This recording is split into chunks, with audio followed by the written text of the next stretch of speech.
നല്ല നാടൻ മത്തി കിട്ടിയപ്പോൾ അമ്മ പറഞ്ഞു ഇന്ന് നമുക്കിതിനെ അങ്ങ് പറ്റിച്ച് കളയാമെന്ന്. ആദ്യം തന്നെ കുറച്ച് ചിരകിയ തേങ്ങ എടുത്തു. അതിലേക്ക് കറിവേപ്പിലയും പച്ചമുളകും ആവശ്യത്തിന് ഇഞ്ചിയും കൂടെ ചേർത്തിട്ട് നന്നായിട്ട് അങ്ങ് മിക്സ് ചെയ്ത് കൊടുക്കുക. പിന്നെ കുറച്ച് ഉപ്പ് ചേർക്കാൻ മറക്കല്ല് കേട്ടോ. മിക്സിംഗ് എന്ന് പറഞ്ഞാൽ അമ്മേൻ്റെ മിക്സിങ്. നന്നായിട്ട് അങ്ങനെ ഇങ്ങനെ മിക്സ് ചെയ്യുക.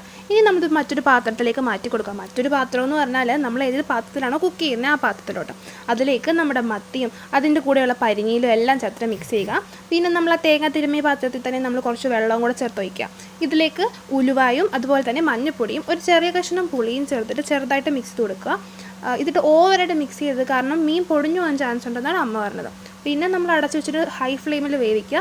ഇടയ്ക്കൊന്ന് തുറന്ന് നോക്കുക. വെള്ളം വറ്റി കഴിയുമ്പം ഇതേപോലെ കൊട്ടിക്കൊടുക്കുക. അമ്മ പറഞ്ഞു ഒരിക്കലും സ്പൂൺ ഇളക്കരുതെന്ന്, ഇങ്ങനെ കൊട്ടിക്കൊടുത്താൽ മതി. പിന്നെ നമ്മുടെ മീൻ പറ്റിച്ചത് തയ്യാർ.